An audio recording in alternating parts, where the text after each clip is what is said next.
Mucho más adelante, el domingo 16 de abril del 2006, el juez penal Gustavo Mirabal, que había aprobado las extradiciones, fue objeto de un atentado cuando un disparo le pasó muy cerca mientras caminaba por la Rambla de Montevideo en la zona del buceo.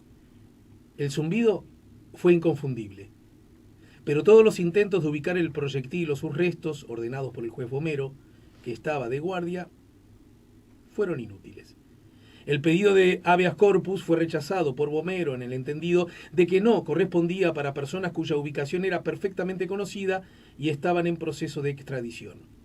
Ya procesado en Chile, Radaelli también cuestionó severamente la justicia uruguaya, incluyendo a fiscales, jueces y miembros del Tribunal de Apelaciones y de la Suprema Corte que en distintas etapas habían participado de la investigación, de las investigaciones y las extradiciones. Así arranca el capítulo 18, Balazo, Investigaciones y Tribunales, uno de los tantos capítulos que forma parte del libro Conspiración de bombas, espionaje, amenazas y muerte en democracia, editado por Sudamericana. Su autor, el periodista, investigador y docente Alfonso Leza, nos ayuda a poner la mañana en camino. Buen día y bienvenido, amigo. Muchas gracias, Alejandro. Gracias por la invitación, siempre con las puertas abiertas para estas cosas. Te decía que te vi antenoche en otra instancia muy linda, Sí, con un amigo que fue conduciendo la obra musical, vamos, para decirlo. Merville Noir. Sí, yo lo iba a decir en español para no ahorrarle el francés, pero que estuvo muy lindo de nuestro amigo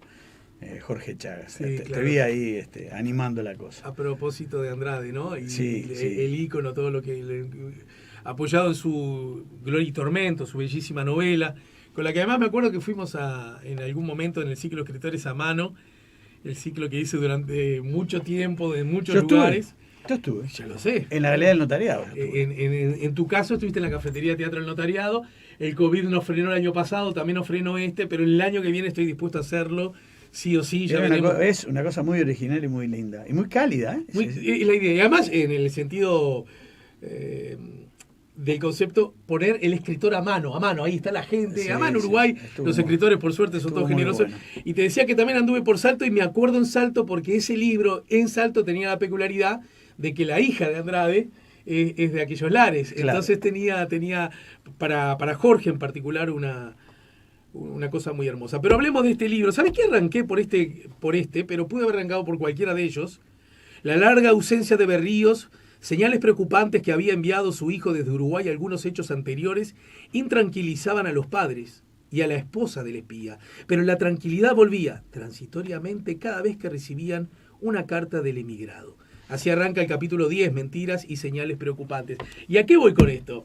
A dar en los hechos lo que te dije recién fuera del aire, y es que es llover sobre mojado, porque de eso de vos ya se sabe.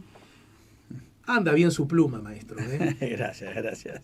Muchas gracias. Porque en esto lo importante, lo primero, es que lo que uno lea tenga ganas de seguir leyéndolo. Sí, ese siempre es un desafío. En este caso fue un desafío mayor porque como tratan varios casos, no un caso, varios casos en los que busca el hilado y yo creo que lo logra encontrar. Tenía el doble desafío de,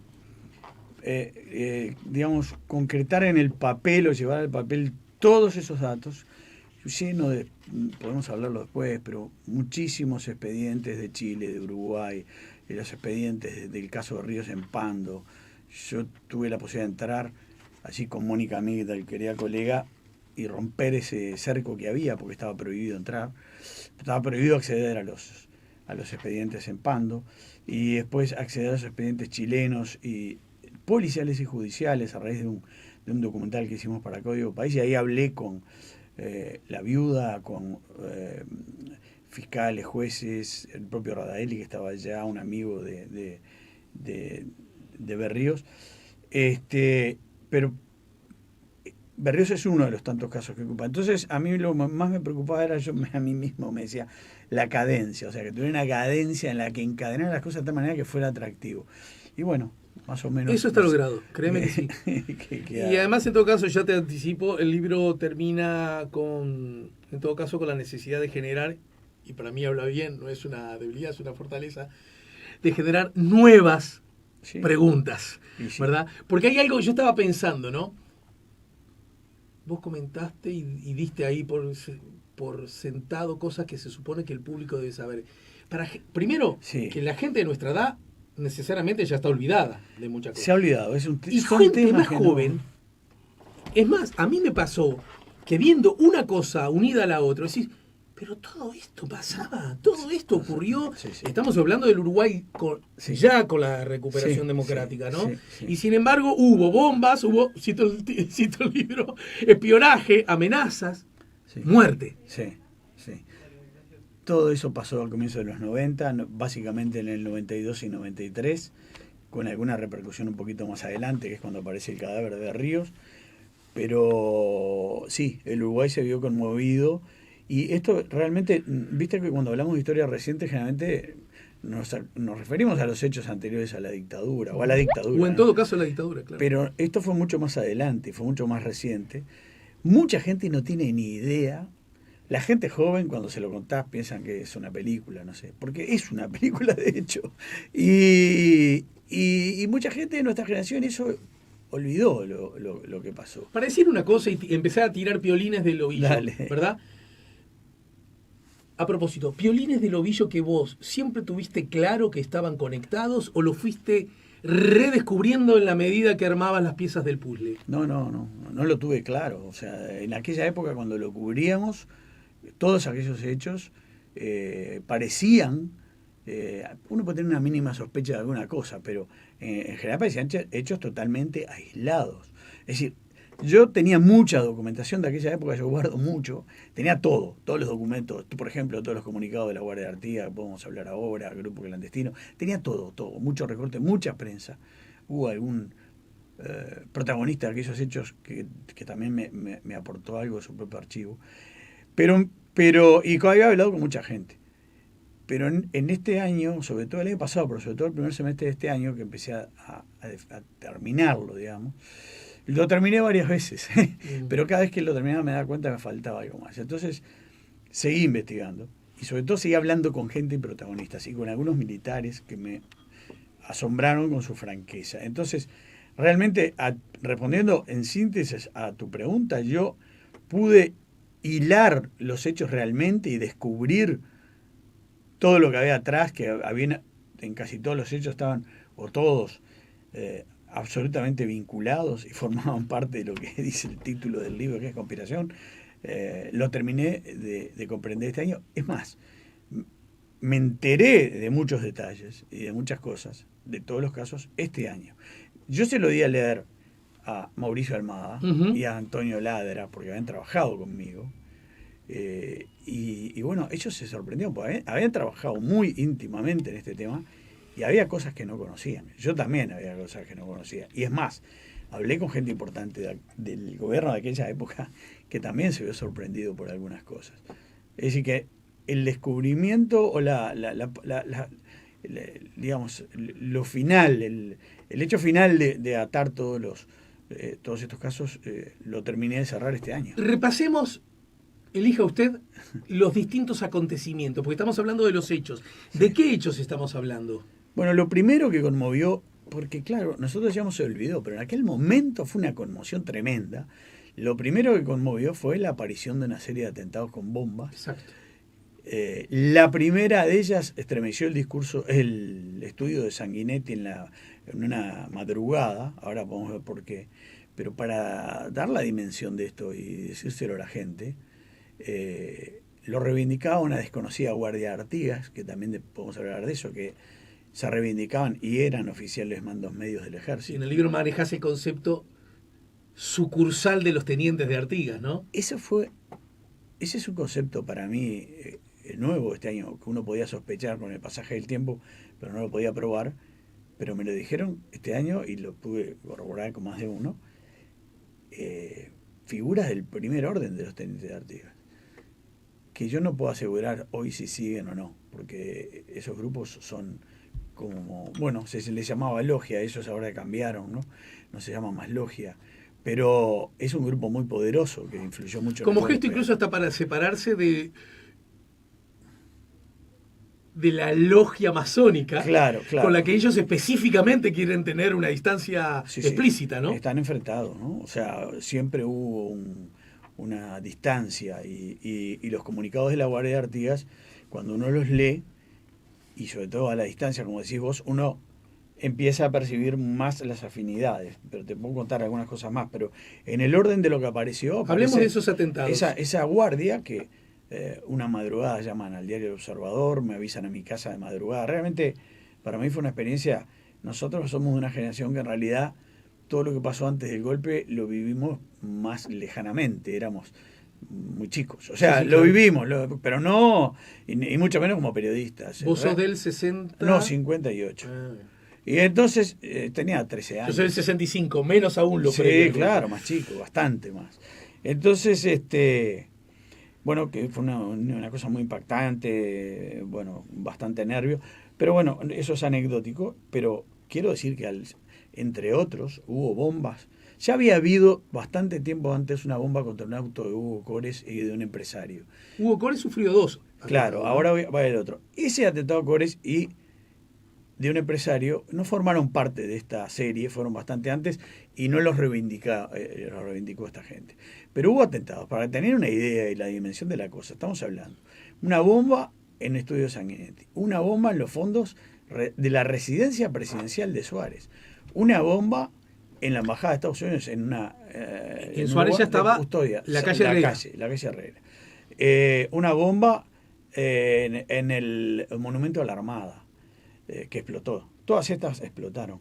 Una que desactivaron a tiempo en la casa de veraneo del comandante jefe de la Armada y su esposa, la secretaria del presidente de la calle, Marta de Fuentes, en San Francisco, Piriápolis, que no fue una tragedia de casualidad, o no, porque actuaron muy profesionalmente. Bueno, porque justamente el capitán, pero hoy no maté y no herí porque no quise ni matar ni herir. Pero Sí, puedo cambiar de opinión. Sí, es cierto. Había algo de eso. O sea, hubo una bomba en un puente de La Valleja, hubo en Minas, y varios atentados más con bombas y balazos. Tú hablabas del segundo atentado contra Core, fue a balazos en la puerta de la casa. Llamaron también al observador para reivindicarlo, me avisaron a mí, lo llamé a Scores y él no se había dado cuenta, estaba durmiendo y salió a la casa y efectivamente había explotado el auto. No, estoy hablando del segundo, a balazos. Le pusieron una bomba a un fiscal, al fiscal Barbagelata, por haber procesado al general Paulós, porque había incurrido, según el fiscal, en ofensa contra el presidente, etcétera. Y bueno, y hubo más atentados, no quiero aburrir, pero atentados todos muy, muy importantes. Y uno dice, eso generó una... Pero el denominador común es esa Guardia de Artigas. Eran todos reivindicados por la Guardia de Artigas, salvo en primera instancia el de el de Minas, donde aparece como 2 días después, un presunto comando de La Valleja que después se descubrió que era algo trucho, totalmente falso, y que también lo termina reivindicando la Guardia de Artigas. Y bueno, y entonces la gran preocupación de todos, empezando por el gobierno, era saber de quién eran los atentados. Hay desde ese punto de vista está en el libro una comisión parlamentaria secreta ahí que estuvo Ramírez, y él habla de Ramírez, quien fuera el ministro del Interior, de que él habla de que se notaba que eran profesionales, pero decía sospechosos, en ese momento, sospechosos somos todos, de derecha, de izquierda, extranjeros, nacionales, por lo cual, de alguna manera el caso termina indirectamente ligado también con el caso de los etarras, porque él reconoce que hasta ese momento había una vigilancia mínima, se sabía de ellos, pero no había preocupación, pero cuando ocurren estos atentados, se los empieza a seguir de otra manera, pensando que podían estar involucrados, aunque no tenía nada que ver. También se investigó a carapintadas que estaban refugiados en Uruguay. En ese momento Uruguay era un lugar de refugio de gente buscada en otros lados. Se investigó, aparte de la colonia palestina en el Chuy, ¿no? Sí, también los servicios de inteligencia actúan con mucha intensidad por allí. Es decir, a las Brigadas Rojas de Alemania, pero nadie de eso. Hubo un militar muy alto en aquel momento que me dijo, ya de primera, yo quisiera creer que esto es obra de algún grupo extremista de izquierda, pero lamentablemente, decía él, no es así. Esto seguramente es obra de militares. Y la forma de actuar después que vos este, decías de que no hubo víctimas y todo, demostraba la pericia con la que manejaban el asunto. Me parece interesante a esta altura, por supuesto, ir de lleno a, a esta guardia de Artigas, porque además vos, entre comillas, les conociste. Sí, sí, yo ¿Verdad? tuve... No sé, dale, dale. Pero antes de ir a eso, hay un asunto ahí cuando vos señalás, que incluso me pasó cuando lo leí, y me pasa ahora de vuelta que lo decís. Claro, el ministro en un momento dice, son todos sospechosos. También esa puede ser la lógica... Dice, la lógica del gobernante, que en el marco del desconcierto y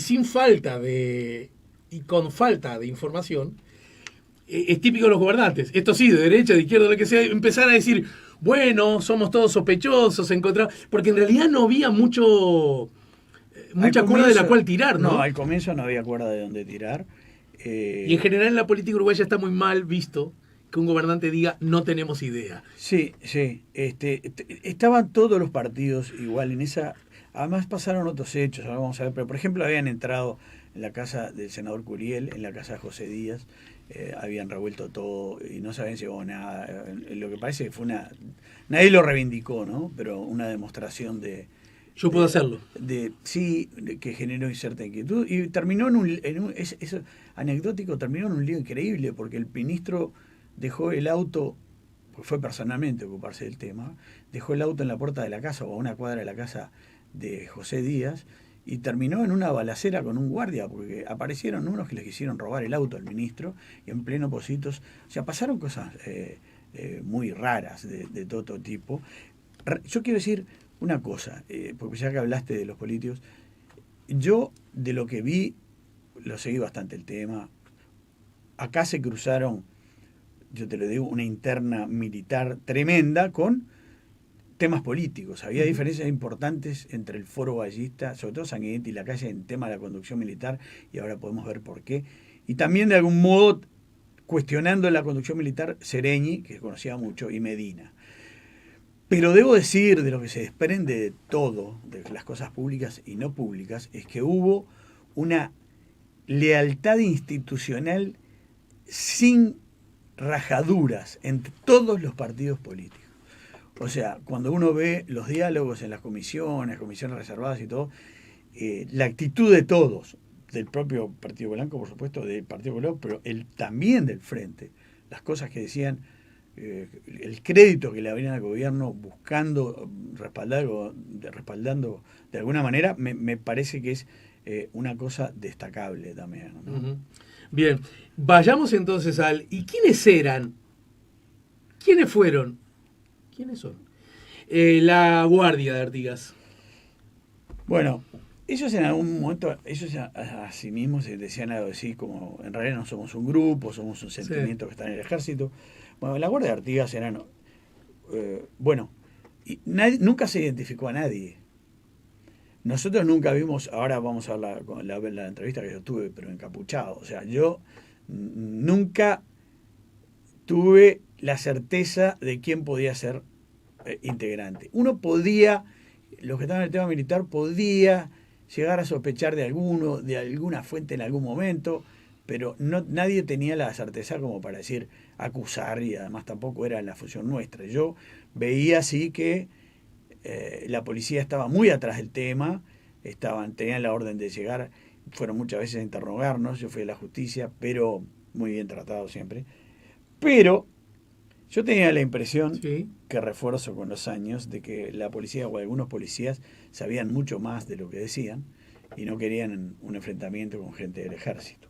¿Quiénes eran ellos? Bueno, eran oficiales, mandos medios, capitanes, básicamente. Yo creo que muchos, o por lo menos vinculados a los propios servicios de inteligencia, y que ahí hubo un problema, un problema para investigar, porque a veces los encargados de investigar eran los responsables, claro, o estaban vinculados. Me tengo que investigar a mí mismo, digamos. Claro. Y era gente que con el paso del tiempo, uno se da cuenta, formaba parte de una estrategia que habían diseñado, por lo menos algunos de las cabezas de los tenientes de Artigas, para hacerse del poder en el ejército. Es decir, lo que querían era tener el comando del ejército, los principales cargos del ejército, los centros sociales, y lo terminan logrando. Es decir, lo que se crea es un clima de fuerte desestabilización en torno al comando del ejército, que también era blanco, Rebollo, para que ascendieran los tenientes de Artigas.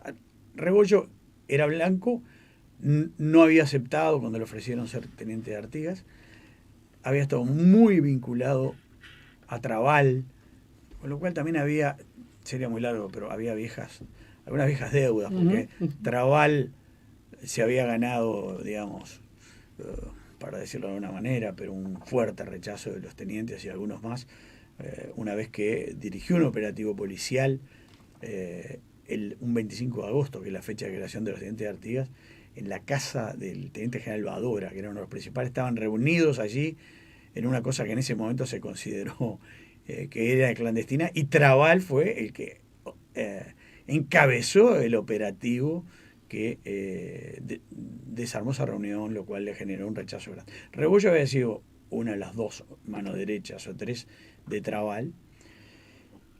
¿Qué pasa con Rebollo, que en este momento era el comandante? El comandante en jefe. Brevísimo para dar una cosa de contexto histórica.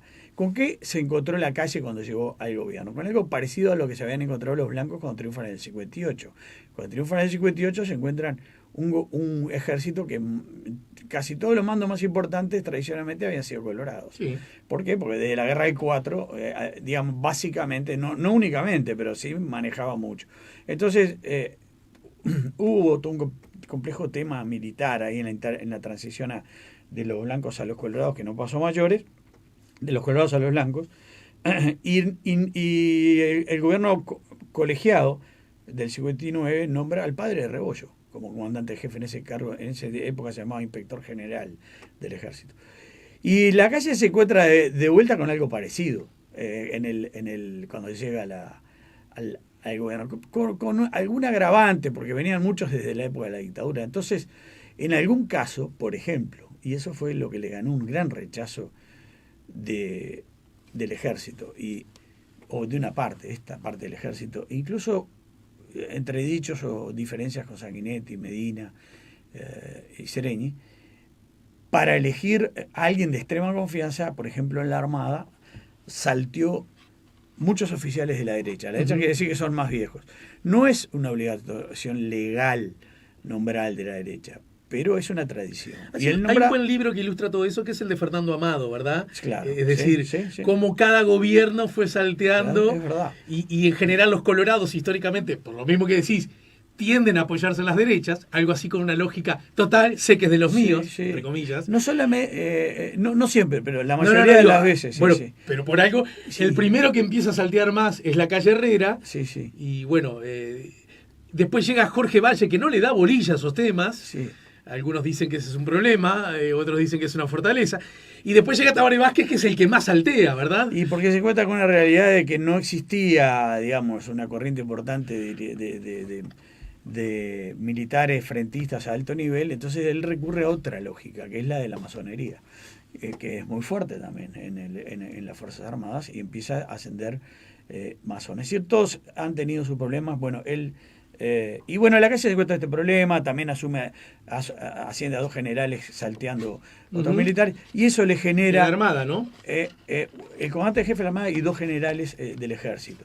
Y eso también le genera cierto ruido. Uno puede preguntarse, ¿por qué la primera bomba a Sanguinetti? No sé si... Pero me encanta eso, porque además le adoso esa pregunta, siempre cortando grueso, ¿no? Sí. Pero ¿cómo a Sanguinetti? Si Sanguinetti, déjame ir a las etiquetas. Sí.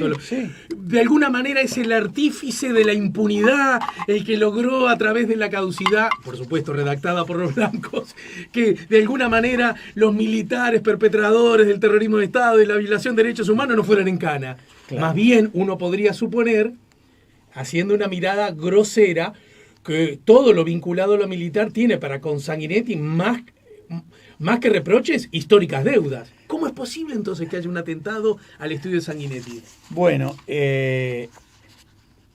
dos cosas. Una previa, que tiene que ver con una cosa que yo sé que seguía el tema militar mucho, ya desde antes. Siempre me llamó la atención. Había un desconocimiento increíble de los políticos en general sobre el tema militar. Y uno notaba además una falta de interés. Yo decía, después de 12 años de dictadura, y los que realmente sabían del tema militar eran muy pocos. Sanguinetti, Seregni, obviamente. No todos los militares frentistas, que habían perdido mucho contacto cuando estuvieron presos, salvo alguno, como Guerra, que tenía familiares en actividad. Lacalle y Medina, obviamente, que era militar, y alguno más. ¿Por qué Sanguinetti? Sanguinetti, por 2 o 3 motivos. Sanguinetti siempre había dicho que el modo de frenar a los militares o de achicar el poder de los militares era por medio de los presupuestos. Entonces, como vos bien decís, uno pensaba que no iba a haber problemas militares en aquel momento, porque además se había ratificado la ley de caducidad. Hacía muy poquito.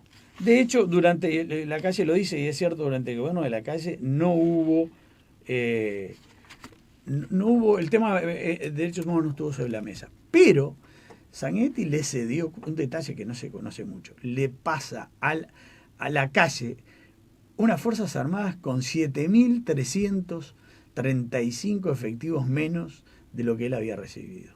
Es decir, por medio de lo que él llamaba la estrategia de los presupuestos, redujo las Fuerzas Armadas en 7.335 efectivos.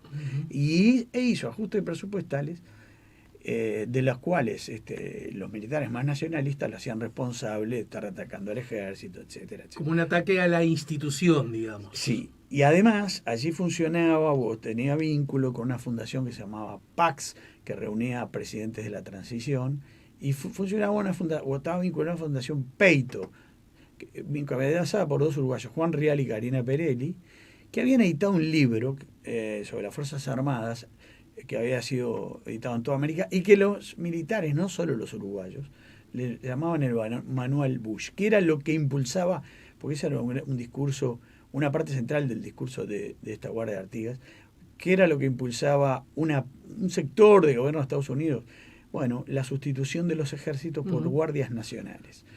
Y entonces, como Peito había también estado vinculado allí en el estudio de Sanguinetti, bueno, hacían un gran paquete y lo responsabilizaban de una serie de cosas.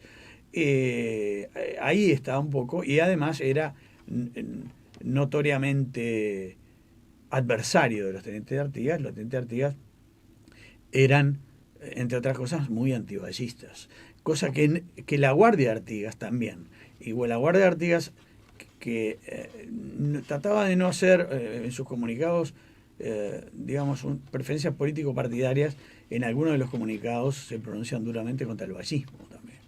Es decir, por ahí empieza la cosa. Después le toca a todos, ¿no? Porque hubo gente de todos los sectores. Pero me parece interesante porque, bueno, vayamos a ese episodio que incluso vos lo narrás, ya en una noche de 1992, desconocidos que nunca pude identificar me colocaron una capucha y me introdujeron en un automóvil llevándome a un lugar ignoto para una entrevista previamente concentrada. Que quede claro que esto en realidad estaba acordado, ¿no es cierto? Sí, yo no sabía lo de la capucha, pero suponía que alguna fórmula iban a tener para... es así, había una gran desorientación. Para antes contar, dale. ¿Y cómo diste con ellos o ellos dieron con...? Bueno, nosotros... porque me parece muy interesante el rigor que vos dijiste, epa, para saber si existen, tengo que ver si existen, ¿no? Claro, básicamente, salvo algún contacto con alguna fuente que uno sospechaba que podía estar cerca, pero no estaba seguro. ¿Cuál era el método habitual? Eran llamadas telefónicas que nos hacían y nos dejaban comunicados o comunicaciones en lugares que parecen de película, insólitos, nos avisaban previamente por teléfono. La pasiva, por ejemplo. Por ejemplo, la pasiva. Es decir,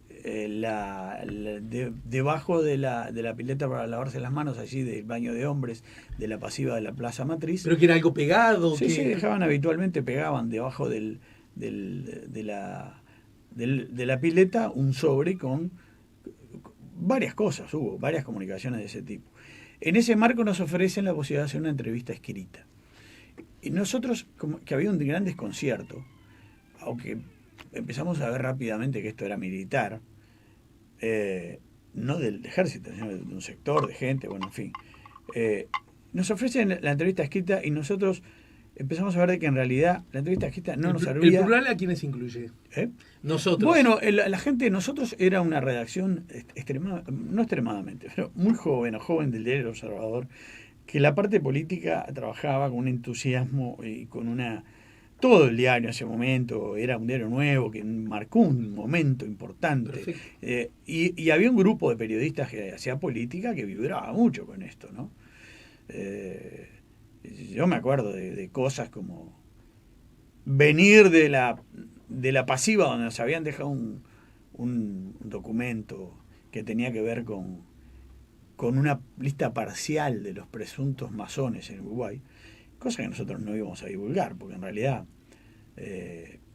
y al mismo tiempo nos enteramos, y no quiero saltear el tema, pero ahora voy, que había saltado el espionaje entre generales, que el general Aguerrondo, una de las cabezas de Teniente Artigas, estaba espiando al general Fernando Amado, claro, que acaba de fallecer en estos días. Bueno, padre de... Le mando un abrazo a Fernando, que todavía no lo pude llamar. Sí, también se lo mando yo. A ver, uno empieza a ver... Que recordemos, para distinguir, ¿no?, las sutilezas. Amado, el general, no es necesariamente un militar que no estuviese identificado con la dictadura. No, eso son cosas diferentes. Pero porque la idea de que, entonces a vos te espío y yo soy teniente, sino porque él históricamente se había negado a integrar logia alguna. Él decía, mi compromiso y mi lealtad es con la institución militar. Sí, había un grupo que se reunía, el Chucrut, pero no era una logia. Él estaba en contra de los tenientes de Artigas y lo empiezan a espiar. Y la misma noche la Guardia de Artigas nos deja un comunicado, porque uno también empieza a atar. Yo ahora después te voy a contar una de las cosas que até y me sorprendió mucho. Uno empieza a atar y dice, pero a veces estas cosas eran maniobras distractivas. Nos hacían una cosa para ver si no pescábamos la otra. Bueno, lo cierto, y volviendo a la entrevista que nos ofrece la entrevista escrita, nosotros queríamos saber si había alguien detrás, realmente un grupo, o podía ser un desquiciado que estaba haciendo esto, no sé, dos. Entonces dijimos que Esquetano finalmente se acuerda una entrevista grabada no, personal. Porque te quitan el grabador en realidad. Sí, personal, en la que yo lo llevo por las dudas, en la que no iba a poder identificar a nadie. Bueno, se establecen las condiciones en un lugar de encuentro oscuro, primero con un auto, que tenían las matrículas que no visibles, después de ahí hicimos un trayecto hasta otro lugar más oscuro de la Rambla, y desde ahí cuando voy a bajar del auto me aparece alguien de atrás que me coloca la capucha y me suben a un auto, me piden que me agache y que no sea visible desde afuera, y me llevan unos 15, 20 minutos. Paran algunas veces, yo le pregunto por qué paran, me dicen que están esperando la señal de que pueden seguir, de que nadie los sigue, que no hay problema. Empecé a ver que había una organización. En un momento me introducen en un garaje de lo que yo pienso que era una casa, y estoy siempre a oscuras, ¿no? Todo a oscuras. Y me conducen desde el auto alguien me conduce desde el auto a un sótano, pasando por algunos corredores o habitaciones, no sé. Llego al sótano y en el sótano que también estaba oscuro, habían colocado debajo de una escalera, de la escalera por la que se bajaba, una mesita, un pequeño foco y unos papeles para que yo escribiera, y una cortina delante, cosa que yo no podía ver hacia afuera. Vos tenías enfrente una cortina. Y ellos me podían ver a mí, supongo, porque yo estaba con una luz adentro. Me registran, me preguntan si tengo grabador, se los doy, me registran a ver si tenía otro, no tenía, piden disculpas por las medidas de seguridad, y al rato siento que bajan más personas. ¿Personas de qué edad? Bueno, ellos se identifican como mandos medios, jóvenes, o sea, oficiales ¿Eran jóvenes. ¿Personas de tu edad, más o menos? ¿O ¿De mi edad de aquel momento? Sí, no, de aquel momento, claro. Yo pienso que quizás menos. La voz de uno de ellos parecía mayor, parecía más, quizás tenía un grado un poco mayor, quizás que era un teniente coronel, pero yo creo que como ellos se identificaban, en general era lo correcto. Pero, porque a esto quiero llegar, por eso digo que el libro despierta múltiples interrogantes, y es en realidad una fortaleza. Ya adelanto que no nos va a alcanzar el día de hoy. Son personas que no podríamos decir están por su edad, necesariamente empapadas del quiebre institucional, del golpe de Estado, del Probablemente. terrorismo de Estado, no necesariamente, por lo menos en altísimas proporciones. No, sí, es un hecho eso. ¿Verdad? Creo que es un hecho. Serían quizás alférez o estaban estudiando, no lo Pero sé. son personas que reivindican la dictadura, la necesidad de la misma, lo que la misma hizo. Eso nunca hablaron a favor de eso, pero es más, en aquella primera entrevista y única, ellos dicen que ellos no tienen ningún interés en un golpe de Estado, que no quieren una dictadura, pero dicen algo así como que quieren sacudir a una clase política que está como paralizada y no atienden. Pero a esas son conductas golpistas. Es una conducta Si ilegal. pero vos lo dijiste recién al pasar. Mirá que me apoyo en lo que Sí. vos dijiste, que ellos querían que el comando del ejército fuera otro. Sí, pero eso es una decisión política, ¿no? De los militares. Sí, nunca lo dicen explícitamente. Lo que sí hay. Y lo lograron, dijiste además. Claro, pero lo que yo digo es que en todo caso, yo estoy hablando de la Guardia Artigas, que esa estrategia a la que vos haces esa alusión era de los tenientes, que es una logia mucho mayor, con gente de todas las edades, con gente veterana del golpe de Estado, propiamente dicho. Por supuesto, ¿no? Una logia jugó un papel decisivo en el golpe de Estado, que tenía en un momento la mayoría de los generales en el momento del golpe, etcétera. Pero esta guardia parece ser, de la investigación se aprende, y de lo que me dijeron tenientes, que me dijeron, era una sucursal, quizá caricaturizando un poco, era un instrumento de eso. Entonces, cuando yo te hablo de las edades y todo eso, ahora que estamos hablando de la entrevista, estoy hablando de la Guardia. Sí, de la Guardia. Obviamente, creo yo, todos los miembros de la Guardia eran tenientes también. Porque el ser teniente de Artigas implica toda una ceremonia con un juramento frente a la bandera. O sea, es todo un ritual. Y yo supongo que esta gente, si estaban operando a nombre de los tenientes, eran tenientes. Pero la Guardia es como un instrumento aparte. O sea, es un grupo aparte, o no, pero que formaba parte de esta conspiración. Y en aquella entrevista, que por lo menos son 3 los que hablan conmigo, y ellos reivindican que son de distintos puntos del país porque quieren ser representantes del interior también, y donde en la habitación había por lo menos otros 2 o 3, el que me había bajado, seguramente que hizo el chofer, no sé, y estaban vigilando también porque subían y bajaban. Es decir, yo el único temor que tenía, si puede hablarse de temor o inquietud, era que realmente en ese momento pudiera aparecer la policía y se pudiera producir un enfrentamiento en el que yo quedara en el medio. Eso me preocupaba. Y después lo que me preocupaba era la locura del cierre, porque todo esto era de noche, estaba el diario parado esperando que yo llegara. Tenía que terminar una entrevista. ¿Cuánto duró? 1 hora más o menos. Ellos tenían todo muy calculado. Después me hicieron el procedimiento inverso, de luz apagada, se retiraron todo lo que estaba, me sube una persona encapuchado, me meten en el auto, me llevan. ¿Pudiste preguntar o solo fuiste receptor de sus...? No, yo pregunté todo el tiempo. Pero anotabas. Anotaba. Algunas cosas todo lo sustancial está publicado, el otro día fue un impacto tremendo. Hubo algunas cosas que quedaron por el camino. Ellos reivindicaban muy fuertemente a Chávez, por ejemplo. Se cruzan muchas cosas. Sí, porque vos además en el libro, por eso digo que el libro cada capítulo es interesantísimo, pero además se vuelve más interesante a la medida que dialogan. Vos hablás de Chávez, lo conociste en Cuba, ¿verdad? En La Habana. No estuve dialogando con él. No, el fenómeno. Fue impresionante, porque además había publicaciones. Había una publicación internacional que se llama EIR, Intelligence Review, no me acuerdo exactamente la palabra en inglés, que era de estos grupos ultranacionalistas. Se publica una entrevista en la cárcel a Zeinelin.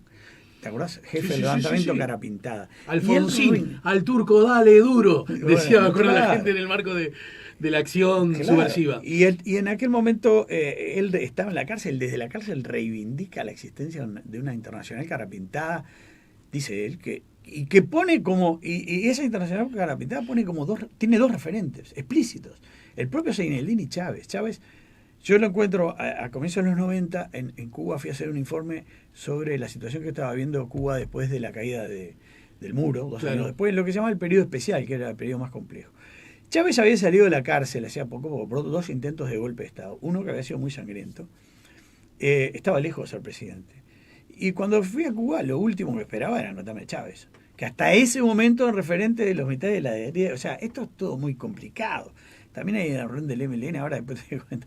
Pero no tenemos tiempo ya, creo. Y entonces, muy cortito, me encuentro a Chávez, que además se recibió de manera así como un héroe.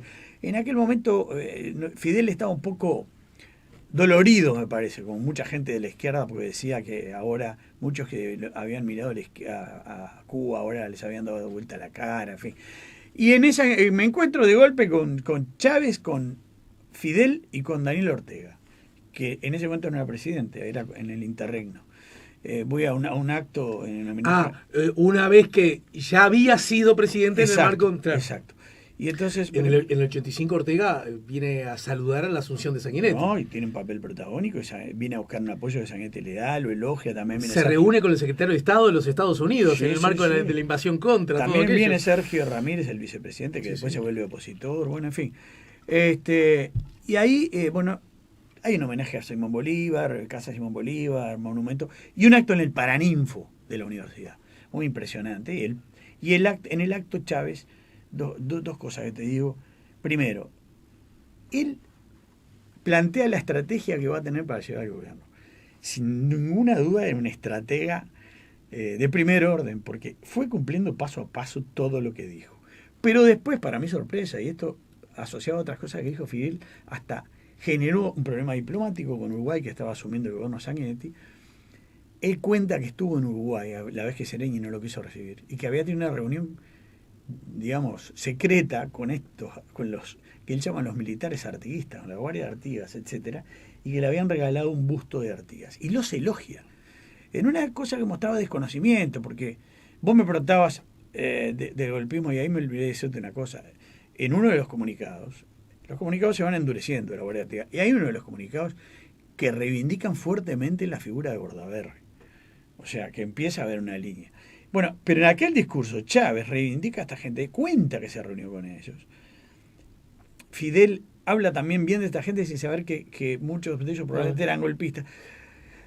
Y los mismos militares que se reúnen con Chávez para hacerle un homenaje en Montevideo de manera reservada, le hacen otro igual y en las mismas condiciones a Pinochet.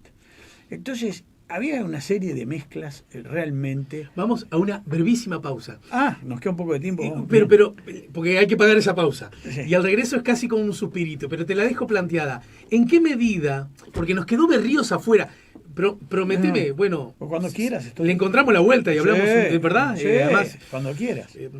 Estas charlas son un poco así sin orden, pero hay una cosa desde la perspectiva estrictamente institucional y republicana, que para mí es la más cara y más importante de todos, la que siempre constantemente hay que cuidar, y es en qué medida aquellos relativamente jóvenes militares han seguido creciendo.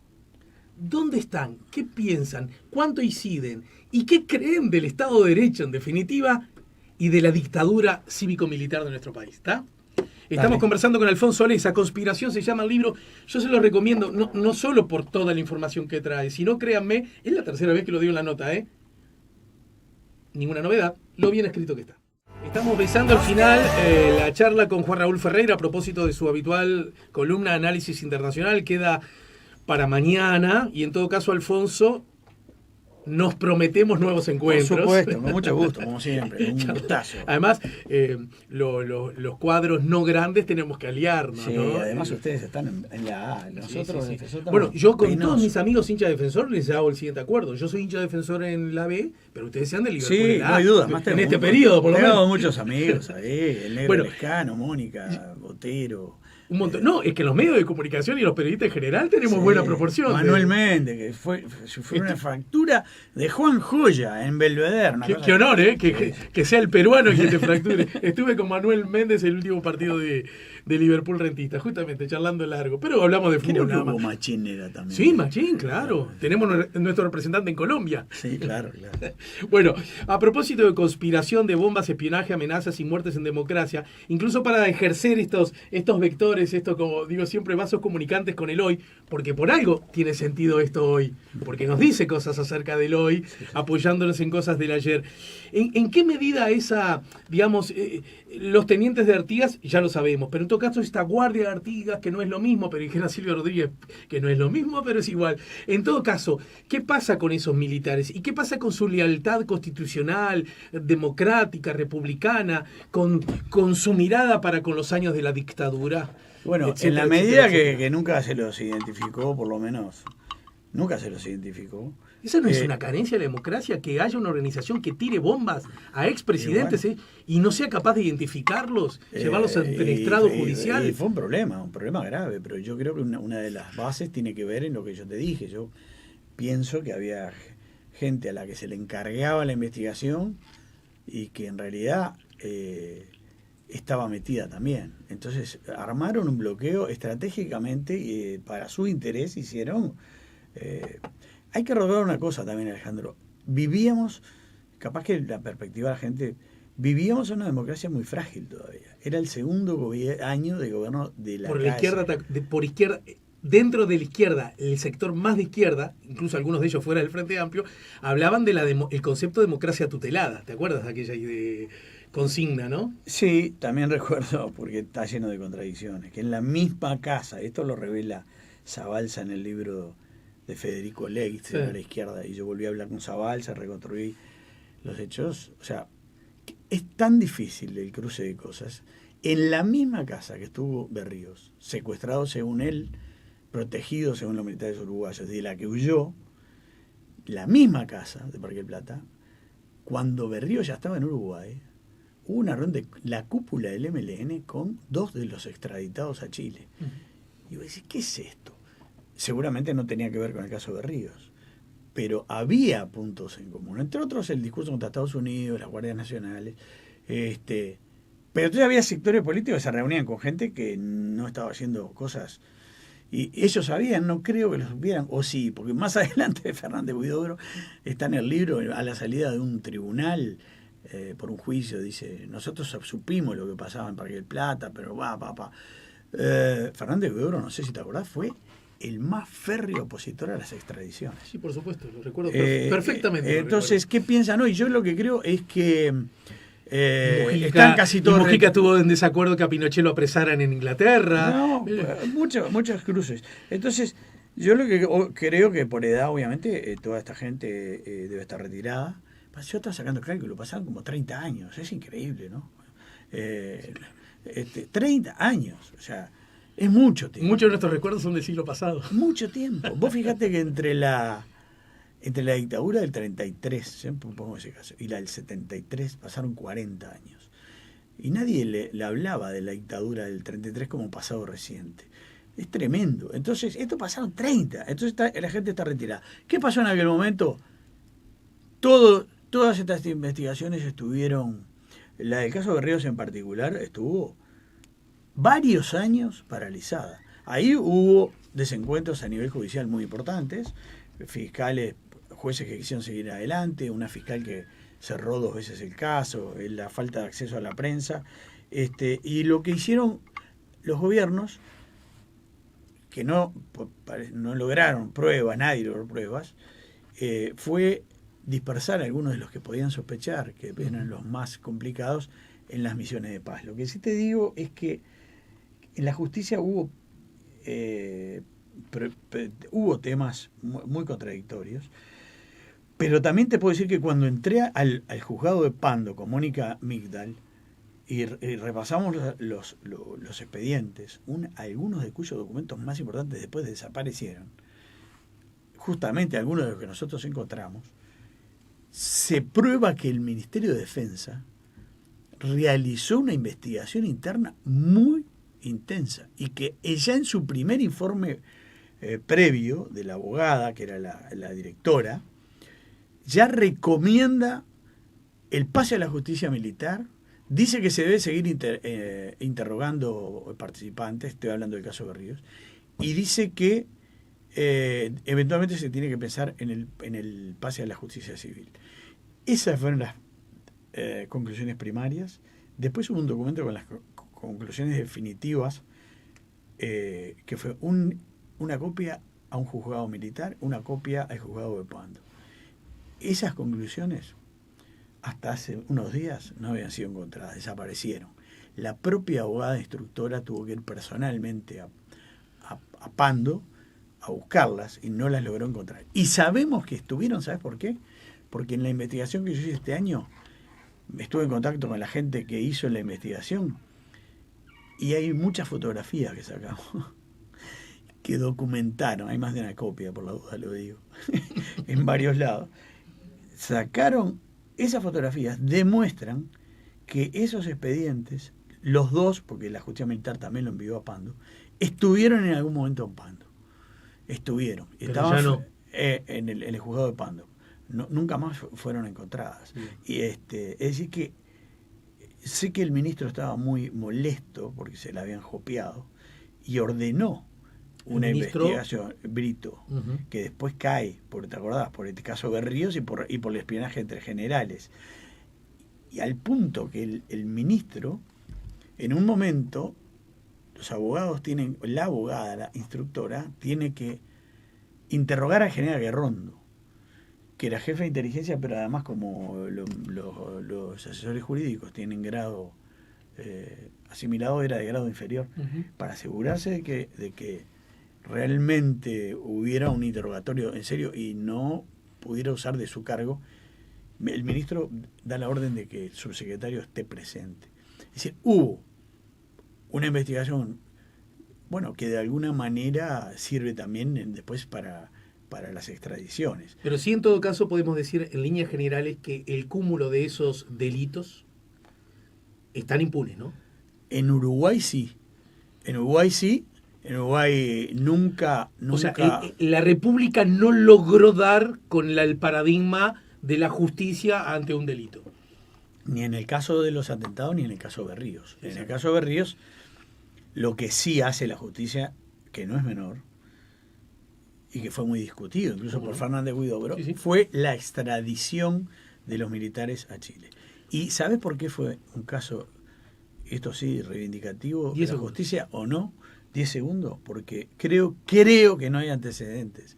Creo que no hay antecedentes a nivel internacional, mundial, de que un país extradite a otro a militares en actividad. Y 2 de los extraditados estaban en actividad. Y Uruguay los extraditó igual a Chile. Ese fue uno de los puntos más polémicos. Bueno, yo sabes que tengo bueno, primero que vuelvo a recomendar a la gente que lea Conspiración.